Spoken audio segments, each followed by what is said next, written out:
ඒකෙදී හැන්දෑවක කියන නම තෝරගත්ත මොකක් හරි විශේෂත්වයක් තියෙනවද? ඒ කියන්නේ අපි මම ගිය මං වාට කියවනේ ලොකේෂන් එකකට ගියා කියලා. එතන ලොකේෂන් එකේ ඉන්නකොට මම දැක්ක ඉර බෑගෙන යනවා. ඉර බෑගෙන යන එක දිහා බලන් හිටියා. මොකද එතන ලස්සන කියන්නේ තිබුණා මැටි ගෙදර.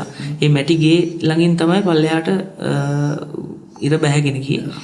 ඒ වෙලාවේ හිතුණා මට පොඩි වෙනසක් කරන්නත් එක්ක 6ට වගේ කොන්සර්ට් එකක් ස්ටාර්ට් කරමු කියලා. ගොඩක් කොන්සර්ට් ඇත්තටම 7 කිව්වත් පටන් ගන්න 8ටනේ. ඒ කියන්නේ සාමාන්‍යයෙන් ආටිස්ට්ලා සෙට් වෙලා ඉන්න ක්‍රවුඩ් එක පැක් වෙනකන් ඉඳලා තමයි ගොඩක් කොන්සර්ට් ස්ටාර්ට් කරන්නේ. මම හිතුවා ක්‍රවුඩ් එක දෙන්නෙක් හිටියත් අපි මේක 6ට පටන් ගන්න ඕන කියලා මට ඒ වෙලාවේ ඔළුවේ තිබ්බා. ඒකත් එක මගේ යාළුවෝ හිටියා. ඒ අපේ ක්‍රූ එකේ කට්ටිය ඉන්නවා. මාත් එක්ක එතකොට ටැංගෝ බීච් ෆෙස්ටිවල් කරලා වෙනම මගේ ටීම් එකක් හිටියා. ඒ ටීම් එකත් එක්ක කතා කරනකොට ඒ ටීම් එකේ ඉඳ මල්ලි කෙනෙක් හිටියා මිනුර කියලා.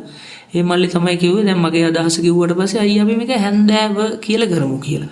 හැන්දෑව ඉතින් අයියාගේ අදහස තියෙන්නේ හැන්දෑව කරන්න නිසා අපි මේක හැන්දෑව කියලාම කරමු කියලා. ඊට පස්සේ හැන්දෑව කියන එක ඊට පස්සේ හැන්දෑවක වුණා. ඊට පස්සේ එන්නේ එහෙම තමයි ඔකට ඇත්තටම අර මල්ලිගේ අදහසක් තමයි හැන්දෑවක කියන්නේ. කියන කොන්සර්ට් එක. එතකොට අරලිය දැන් ඔක මේ තංගල්ලි වගේ තැනක